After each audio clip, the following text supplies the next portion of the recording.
사람들은 축하할 일이 있거나 기쁜 일들이 있을 때 주로 선물을 주고 받습니다. 이 선물은 서로의 기분을 좋게 하죠. 그렇다고 저 선물 달라는 얘기 아닙니다. 사람들과의 관계성을 부드럽게 해주죠. 잠언서에도 보니까 선물은 사람의 마음을 부드럽게 한다. 그런 표현이 있어요. 그리고 성숙시켜주고요. 개선시켜주는 효과가 있습니다. 인터넷에서 재미있는 글이 있어서 저는 잠시 인용해 봅니다.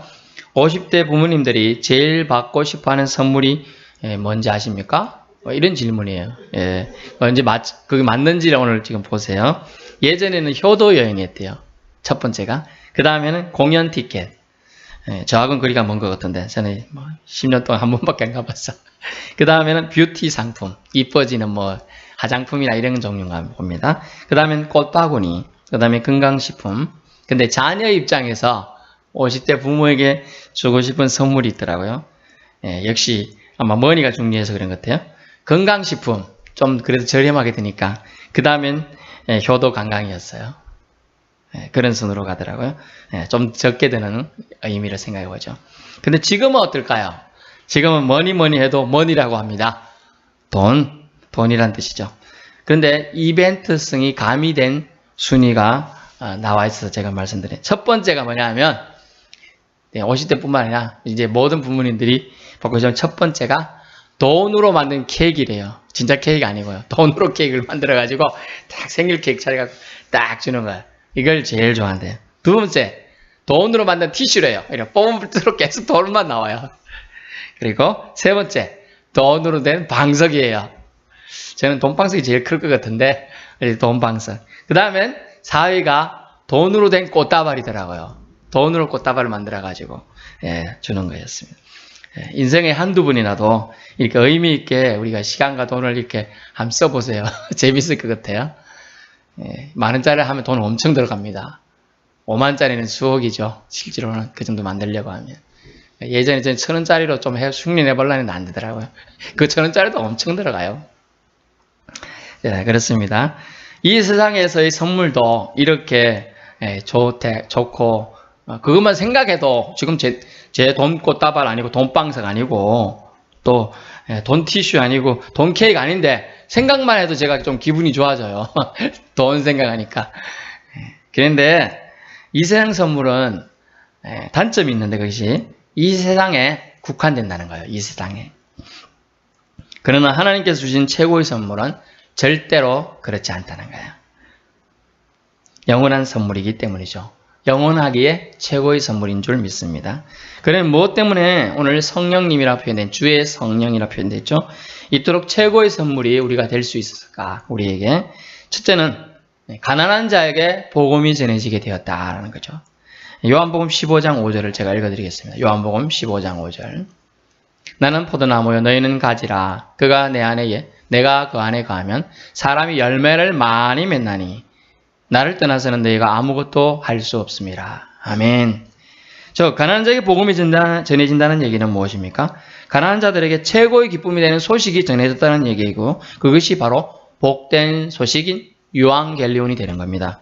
그래서 여러분이 가난에 생각한다. 저도 옛날에는요. 제가 좀 쓸데없는 생각이 높았는데 중산층은 되겠다 생각했어요. 아주 옛날에 제가 직장 다닐 때는 중산층은 되지 않을까 생각해 보니까 중산층의 기준이 제가 예전에 한번 설교드렸는데 쉽지 않더라고요. 최소 월 500 이상 그리고 사자 들어가는 직업들이 변호사, 의사 이런 사람들이 겨우 중산층에 들어가요. 그러면 대부분의 우리나라 사람들은 그 이하란 얘기잖아요. 그러니까 좀 실망이 되더라고요. 실망이. 그래서 안 봤습니다. 그 이유는. 그런데 오늘 본문에서 인용된 요한복음 15장 5절에서는 내가 그 안에 가면 사람이 열매를 맺는데 어떤 열매를 맺느냐? 나를 떠나서는 아무도 할 수 없는 열매. 뭐냐?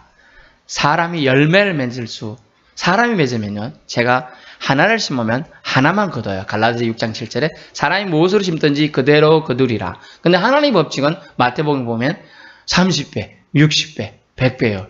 제가 벼농사를 어릴 때 뭐 저희 부친 짓다 보니까 같이 이제 못 심게 하고 지어봤잖아요.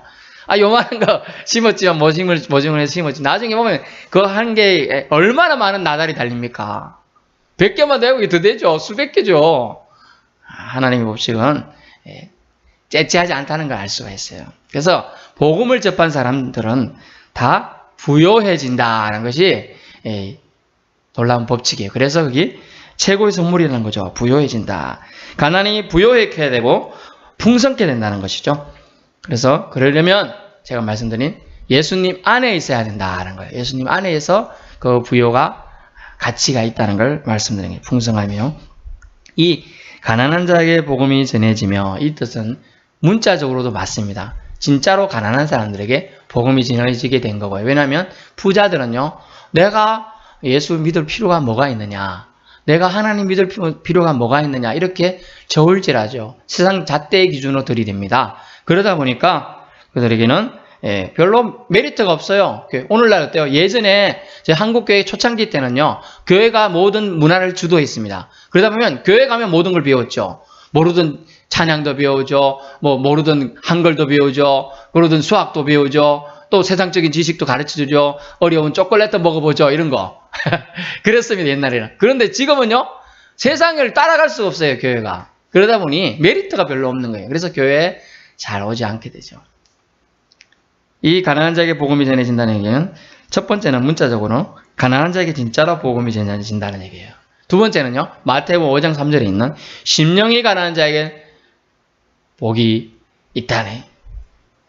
심령이 가난한 자에게 복이 있다. 천국이 제일 것입니다. 그 얘기예요. 결국은 무슨 말씀입니까? 갈급한 그리고 겸손한 심령으로 하나님을 찾는 자들에게 주님은 최고의 선물을 안겨주시겠다는 얘기가 되겠습니다.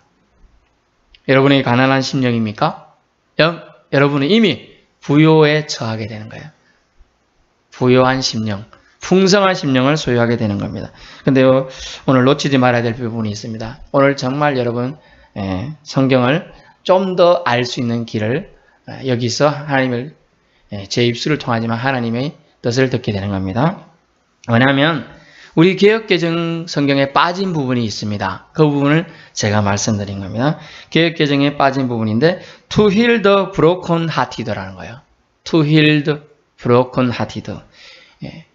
전에 말씀드렸지만 히브리어, 그 다음에 성경이 신약은 헬라어로 쓰여졌죠. 그 다음에 라틴어요. 그 다음에 영어 이렇게 됐습니다. 그래서 그렇게 충실한 번역이 영어 번역 중에 킹 제임스 버전이 있어요. 흠정역이라고 하는데요. 그 버전에는 이것이 기록되어 있습니다. 뭐냐면 to heal the broken hearted. 즉 비탄에 빠진 자를 치유하며. 주님이 주 성령이 주님에게 내린 이유가 비탄에 빠진 자를 치유하기 위해서요. 이 부분이 빠져 있어요. 안타깝게도.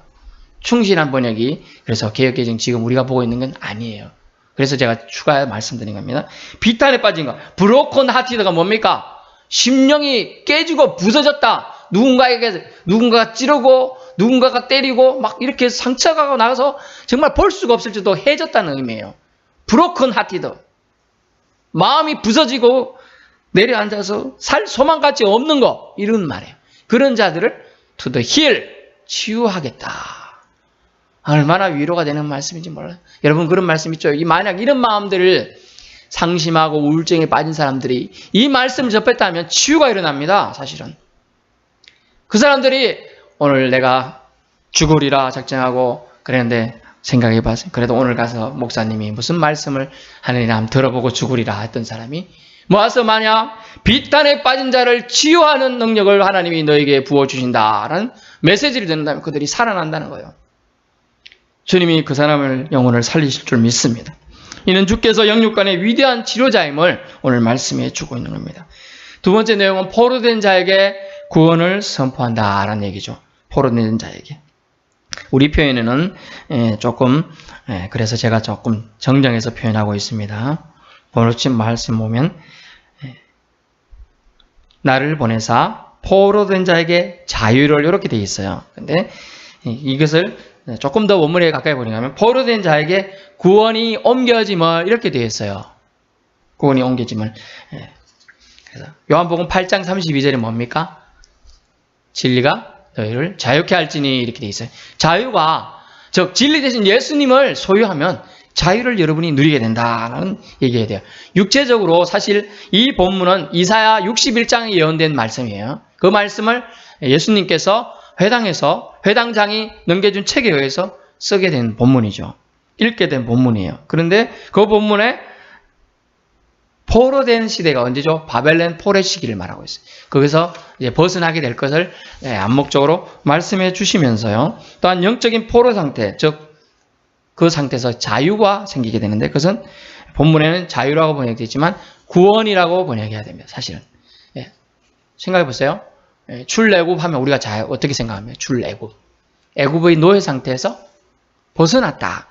애굽 지역에서 나와서 가나안 가기까지 과정, 광야 일정, 민수기, 신명기 다 들어가 있잖아요. 레위기까지. 그 일정 속에서 나와 있는 게 뭡니까? 옮겨가는 거예요. 딜리버런스라는 단어를 썼습니다. 딜리버런스, 옮긴다. 이곳에 있는 그 상태에서 옮겨버린다. 이거죠. 결국 우리가 주님이 포로된 그 위치 장소에서 자유의 장소로 옮겨준다라는 딜리버런스로 단어를 사용하고 있다는 겁니다. 결국 이러려면 우리가 진리를 소유해야 한다는 거예요. 진리를. 정확히 말씀드리면 진리 대신 예수님을 소유해야 한다는 걸 말씀합니다. 어떻게 해요? 보혈에 의지해야 돼요. 여러분 마음이 답답하고 억눌려 있습니까? 심령이 아주 힘듭니까? 누구가 미워지고 싫습니까? 이럴 때는 우리는 보혈에 의지해서 기도해야 돼요. 그래서 250장인가요? 주의 보혈 능력이 있도다 주의 피 믿어 주의 보혈 뭐 이런 찬양에 의지해서 보혈 찬양하면 치유가 일어납니다. 회복이 일어나요. 만약 아픈 곳이 있죠? 그 아픈 상처 배가 저도 가끔 하는데요. 이빨이 지금 가끔 신경을 아주 많이 쓸 때는 한 1년에 한두 번 아파요. 그래서 저는 치과 가기를 제일 무서워합니다. 세상에서. 그래서 이를 잡고 기도합니다. 치유를 해 주십시오. 그러면 씻은 듯이 진짜 2, 3일이면 나아요. 물론 이제 그런 이거 사람마다 다르겠습니다. 저는 그렇습니다. 그렇고 배가 가끔 잘 안 아프는데 배앓이 안 하는 1년에 한 번 정도 하는 것 같아요. 그리고 배를 부여잡고 이렇게 기도합니다. 주님 보혈로 치유해 주십시오.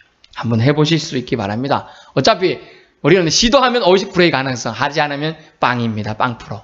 시도하면 최소 50%예요. 시도하니까.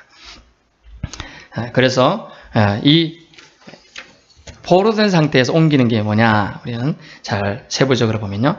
귀신에 붙잡이고 죄에 포로되어 있는 과거 쓴 뿌리들 그리고 상처에 묶여있던 것들 말합니다. 알코올, 마약, 음란, 온갖 더러운 죄에 사로잡혀 영적으로 꼼짝 못하는 포로된 상태에서의 탈출을 말하기 때문에 딜리버런스라는 단어를 사용했다는 거죠. 세 번째는 무엇입니까? 세 번째의 최고의 선물은 눈먼 자가 다시 보게 된다는 거예요. 눈먼 자가. 여러분 눈먼 자가 다시 보게. 여러분이 예전에 어릴 때 수영장에 가보셨나요? 저희 초등학교는 그래도 그 근처에 수영장 있는 학교는 저희 초등학교는 있었어요. 그 시골에. 그래서 땡! 제가 막 서요. 수영한다고 하는데 제가 지금도 별로 작지만 그때도 작았습니다. 그러면 이 120만 돼도 수영장이 못 하겠는 거예요. 수영을 빠질까봐. 수영장 120만 돼도. 그래 이래 같이 발 들고 이렇게 수영하려니 못 하겠더라고요. 그러고 나면 또 여러 명이 많이 수영장에 수영하잖아요. 그러면 무슨 일이 생기느냐? 눈병이, 그때 유행했던 병이 아폴로 눈병입니다. 아폴로 눈병, 들어보신 분도 있을 거예요. 그러면 이렇게 안대를 하고 있잖아요. 그래, 한 명 하면, 어때요? 친구들 하면 쫙 다 걸립니다. 그럼 온 마을의 90% 애들이 이러고 있어요. 이러고 흰 안대 이렇게 타요. 이제 한쪽만 가렸잖아요. 한쪽 가리면 어떻게 되죠? 거리 청량이 잘 안 돼요, 원래. 두 쪽이 다 있는 이유가 있더라고요. 이 거리 청량이 잘 안 돼가지고, 책도 이렇게 잘 안 보이고 하는데, 제가 드리는 말은, 이게 한쪽만 눈 이렇게 안 돼도 잘 안 보이는데, 눈이 멀었다 생각해 보세요. 날 때부터 눈먼 자는 사실 이 적응하고 이렇게 특수교육 받고 하면 되는데요. 살다가, 안타깝게도 백내장이나 녹내장 이런 병으로 실명하는 경우가 있잖아요. 또, 우리, 유명한 의학, 무슨 박사까지 하신 분, 유영호 박사인가요? 축구공이 맞아가지고, 실명한 분도 있고요. 그런 분들 경우에는 얼마나 답답하겠습니까? 힘들겠습니까? 세상을 살고 싶지 않은 그런 마음들도 생기는 거예요. 근데 주님은 눈먼 자가 다시 보게 된다라고 선포해주고 있습니다. 요한복음 3장 16절엔 하나님이 세상을 이토록 사랑하사 매우 사랑하사 독생자를 주셨으니 누구든지 저를 믿는 자는 멸망치 않고 영생을 얻게 하겠다라고 하셨어요. 그래서 주님께서는 우리에게 눈을 뜨게 해주시겠다라는 얘기예요. 어떤 눈? 육체적 소경은 여러분 단지 불편하죠. 하지만 육체적 소경이 불편하긴 한데 불행합니까? 불행하다고 단정할 수 있나요? 그렇진 않아요. 육체적으로 눈 멀었는데 불행까지 하면 얼마나 서럽겠어요. 그런데 영적 소경은 어떨까요? 영적 소경은요, 불행합니다. 하지만 예수님 믿으면 우리가 원하든 원하지 않든 성령께서는 우리에게 영적인 눈을 뜨게 해주신다는 거죠. 그러면 우리는 예수님을 믿어야 되겠죠? 그러니까 요한복음 3장 16절, 요한복음 1장 12절 우리가 새기고 있는 것이죠. 영접하는 자, 그 이름을 믿는 자에게는 하나님의 자녀가 되는 특별한 권세를 주셨으니 그 권세에는 우리가 영적인 눈을 뜨는 권세도 들어가 있다는 거예요. 그러면 불행에서 행복으로 바꿔지는 역사가 주의 성령이 내리면 가능하다는 거죠. 주의 성령이 예수님께 내렸을 때 예수님이 하나님의 능력의 날개를 표현은 좀 그렇지만 달고 하나님의 능력을 온전히 행하게 되신 것이죠. 예수님 영접함으로 영안이 열린 자의 영접 후의 삶은 어떨까요? 근데 이 뒷이야기가 있어서 안타까워요. 어느 날 소경 바디메오가 길을 가다가 예수님이 지나가신다 하면 다윗의 자손 누구요? 날 불쌍히 여기소서. 그래서 예수님이 그를 병을 고쳐주셨습니다. 그런데 눈을 떴어요. 너무 좋고 세상엔 좋은 것만 가득하리라. 와, 얼마나 내가 못 보던 세상이 너무나 휘황찬란하고 좋구나. 아, 자연에 이렇게 좋다니. 이렇게 감탄하고 있었는데 하루, 이틀, 사흘, 한 달이 지났는데 자꾸 우울해져요. 왜? 세상 사람들이 너무나 악한 일을 하고 있는 거 보고 있는 내 눈이 너무 아프다는 거죠. 그러다 보니 이것을 잊어야 되겠다고 해서 한 잔, 두 잔, 석 잔 마시다 보니 오히려 술주정뱅이가 됐대요. 그 소경. 예수님이 치유받았던 사람이에요. 여러분, 세상이 그렇다는 거죠. 우리를 오히려 범죄케 하는 그런 일이 생길 수도 있다는 거예요. 네 번째는 뭡니까? 눌린 자를 자유케 하며. 이 표현은 더 정확하게 말하면 눌린 자를 영어로 보니까 브루이스드라고 돼 있어요. 브루이스드. 저 타박상이라는 단어요. 멍. 우리 멍이 어찌되죠? 뭔가에 부딪히든지 맞았을 때 생기잖아요. 멍. 저 멍으로부터 자유케 되면 표현이 이상하잖아요. 멍으로부터 해방되면. 자, 흉악의 결박을 풀어주며, 이 표현 성경 보신 분은 아실 텐데 이사야 58장 6절에 나오잖아요. 흉악의 결박을 풀어주는 게 뭐가 있죠? 내 기뻐하는 금식이다 라고 돼 있어요. 그만큼 하나님께서 흉악의 결박을 풀어주는 일을 하시는데 눌린 자, 타박상, 멍, 짓밟혀가지고 여러분은 저도 그런 경우는 딱 한 번 당해봤습니다. 짓밟히는 인격이 짓밟히고 내가 동물인가 이런 취급을 받았던 경우가 딱 군대 가서 훈련 받는데 뭐 이 훈련하는 그 선임 눈발이요. 제가 군대 눈 올 때 간 군번이라 12월 군번인데 갔는데 막 이렇게 기상하고 나왔는데 뭐 원래 거기서는 군대에서는 훈련이잖아요. 모든 게 훈련이니까 앞으로 지치, 눈발에 앞으로 지치, 뒤로 지치 하는데 그냥 와서 제가 앞에 앉아 제일 앞이니까 발로 밟더라고요. 얼굴을 이래 밟혔어. 이렇게 땅바닥에 짓밟혀 있는데 내가 왜 이러고 있지? 저보다 한 3, 4살 어려 보이더라고요. 그 교관이. 제가 그때 24살이었어요. 24. 그런데 막 그러니까 기분이 무지 상하는 거예요. 그리고 욕을 막 쌍욕을 엄청 하는 거예요. 여러분, 그때 우리가 인격적으로 받는 모욕 이런 것들이 짓밟히는 거예요. 짓밟힘. 완전 상처받죠. 왜 상실감에 사람이 빠지죠? 이 짓밟힘 때문에 그래요. 상처. 자기가 갖고 있는 최소한의 명예가 없어질 때, 그것을 무시당할 때 상처가 되는 거죠. 그래서 주님은 주의 성령의 임함을 통하여 이 짓밟힌 상태에서 벗어나게 해주겠다라고 말씀해 주고 있는 겁니다. 즉 다른 표현으로는 압제당한 자라는 NIV 성경이 표현하고 있어요. 오프레스드 또는 압제당한 자, 이 표현인데요. 어떤 이는 남편에게서, 아내에게서, 자식에게서 억압당하고, 어떤 이는 가난, 돈, 명예, 비교의식, 종교, 잘못된 종교들로 인하여 억압당하고 있다는 거죠. 어떤 이는 마귀에게 영적으로 눌려 억압당하고 있습니다. 저는 이 표현을 하나님께서 떠오르게 해서 말씀드리는데, 일제강점기에 해방을 맞는 감격이 바로 여기에 들어있다는 걸 알 수 있어요. 여기 일제강점기 사신 분이 계신데, 권사님 그러셨나요? 일제강점기에서 해방될 때 기뻤습니까? 그런 느낌들이 있다는 거죠. 눌려있다가 완전히 자유롭게 되는 느낌. 하나님께서는 우리에게 그런 기쁨을 주고자 하는 거죠. 우리가 이렇게 가만히 이 공간에서 제약되는 것 한 평밖에 안 되는 공간에 있다가 10평, 20평, 30평 나간다 생각해 보세요. 기분이 달라져요. 제가 예전에 섬기던 교회에 한 집사님이 있었는데, 제가 제일 처음에 이제 예전에 그분이 이사 가셔서 가봤습니다. 예전에 10몇 평에 겨우 계시더라고요. 그래도 거기에 전세는 2억 가까이에요. 10몇 평인데. 근데 요번에 또 이렇게 갔습니다. 한 30평이 넘는 데로 이사 가서 제가 기분이 확 좋아지는 거예요. 그냥. 그렇게 계시다가 좀 넓은 데 가셨구나.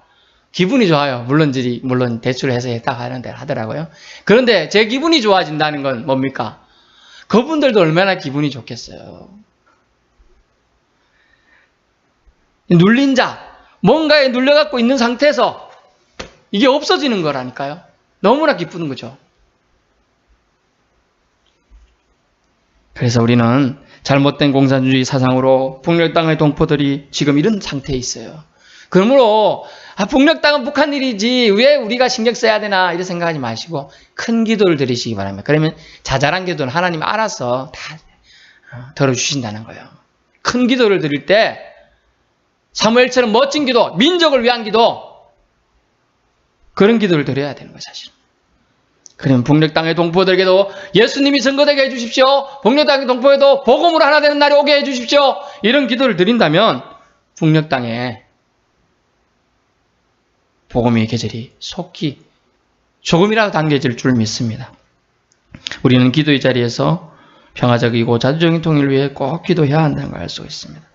눌린 자가 자유롭게 되는 것은 하나님의 은혜죠. 성령의 은혜가 임할 때 가능하다는 걸 말씀드리고 있는 겁니다. 마지막 5번째는 무엇입니까?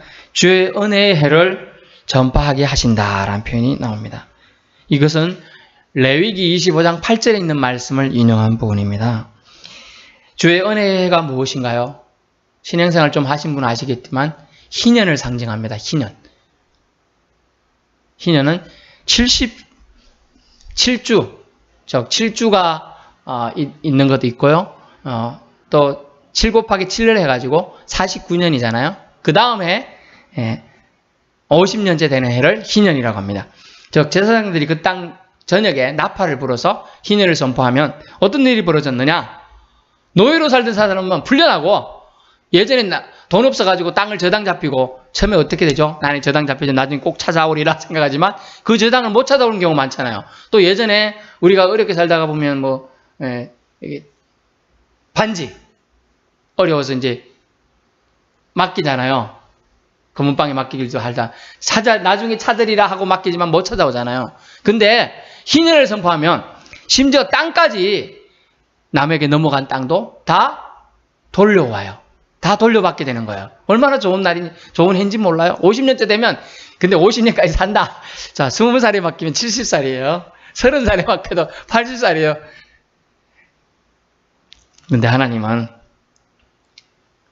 그 사람이 죽어도 그 아래까지 그것을 허락하는 거예요. 가난해서 팔았던 땅, 팔렸던 땅이 원주민에게 돌아온다는 뜻이죠. 이는 세상 종로로 타던 자들이 하나님 나라 본향으로 돌아오게 된다는 것을 말해주고 있습니다. 이것이 바로 복음입니다.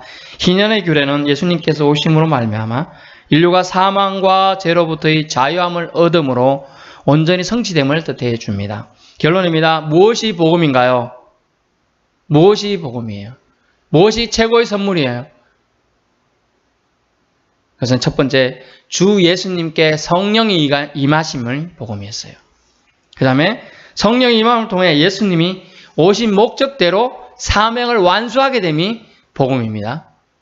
또 마지막으로 우리도 성령을 받아 예수님 재림시까지 능력을 맛보며 살아가는 것이 바로 복음이라는 거죠. 그래서 여러분에게는 복음이란 뭡니까? 저와 여러분이 예수님을 알고 있고 믿고 있다는 것이 복음입니다. 아직 말씀대로 살려고 하는 마음을 우리에게 공급해 주고 계심이 복음이에요. 마지막으로 천국 여정에 함께해 주시고 천국을 우리에게 주실 것을 확실하니 복음입니다. 기도하겠습니다.